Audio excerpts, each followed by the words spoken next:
కండరాలు కునరాలు వజ్ర కఠోర సంకల్పం కలిగిన యువత ఉంటే ఈ దేశ స్వరూపాన్ని మారుస్తానని స్వామి వివేకానంద చెప్పినట్టుగా ఆయన కళల సాఫల్యం కోసం ఆవిర్భవించింది విద్యార్థి పరిషత్. ఢిల్లీ కేంద్రంగా 1949 జూలై 9న ఆవిర్భవింపబడి ఈ గత 75 సంవత్సరాలుగా దేశమంతా విస్తరించింది అఖిల భారతీయ విద్యార్థి పరిషత్.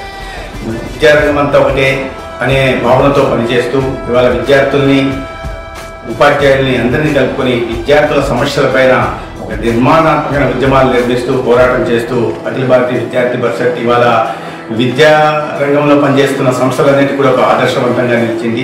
అదేవిధంగా వ్యక్తి నిర్మాణం పైన దృష్టి పెట్టి జాతీయ పునర్నిర్మాణం జరగాలంటే వ్యక్తి నిర్మాణం చాలా ముఖ్యమని, జాతి నిర్మాణం జరగాలంటే వ్యక్తిత్వ నిర్మాణం అని ప్రగాఢంగా విశ్వసించి ఆ దిశగా పనిచేస్తూ ఇవాళ జాతీయ భావాలని పెంపొందించుకొని యువత పనిచేయాల్సిన ఆవశ్యకతను కూడా విద్యారంగానికి తెలియజేస్తూ ఉంది. అది అనేక విషయాల్లో ఆర్టికల్ 370 రద్దు కోసం దేశవ్యాప్తంగా జన జాగరణ చేయడం కానీ, వ్యక్తుల్ని ఇది ఆర్టికల్ 370 రద్దు ఎందుకోసం చేయాల్సిందనే భావనను నింపడంలో కానీ, చైతన్యం రగిలించడంలో కానీ విద్యార్థి పరిషత్ పనిచేసింది. 1991లోనే అంటే తీవ్రవాదం ఎక్కువగా ఉన్న సమయంలోనే 10,000 మందితో లాల్ చౌక్లో, శ్రీనగర్లోని లాల్ చౌక్లో ఉద్యమం నిర్వహించడం జరిగింది. అదేవిధంగా బంగ్లాదేశ్ నుంచి వస్తున్న చొరబాటుదారుల కారణంగా తదనంతర కాలంలో దేశానికి జరిగే నష్టం గురించి వివరిస్తూ 50,000 మందితో సికింద్రాబాద్ ప్రాంతంలో కూడా ఉద్యమం నిర్వహించడం జరిగింది.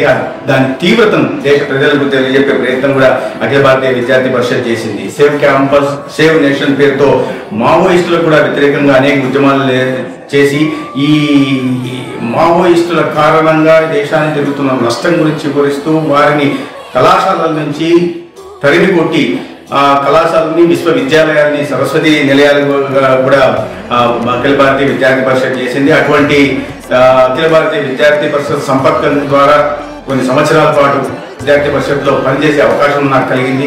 ఆనాడే నేను వ్యక్తిగతంగా కూడా క్షణం క్షణం మా ప్రతి కణం కణం దేశ మాతకే సమర్పణం అని నేను గోడల మీద రాస్తూ ఉండేవాని. అవినీతికి వ్యతిరేకంగా పోరాడాలనే భావన కూడా ఆనాడు నెలకొంది. అవినీతికి అంతం ఏబీపీ పంతం అని రాస్తూ ఇవాళ అదే ఏ ఆశయాల కోసం, ఏ విలువల కోసం అఖిల భారతీయ విద్యార్థి పరిషత్ ఉద్భవించిందో వాటిని కొనసాగింపుగా పనిచేసే అవకాశం నాకు లభించింది.